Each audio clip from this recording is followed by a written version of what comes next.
ابو برزہ فضلہ بن عبید رضی اللہ تعالیٰ عنہ نے کہا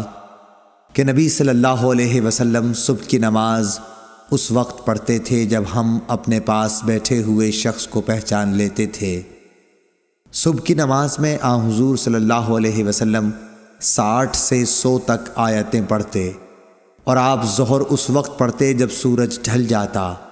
اور عصر کی نماز اس وقت کہ ہم مدینہ منورہ کی آخری حد تک نماز پڑھنے کے بعد جاتے،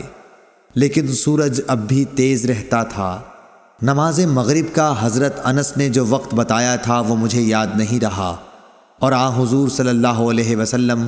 عشاء کی نماز کو تہائی رات تک دیر کرنے میں کوئی حرج نہیں سمجھتے تھے۔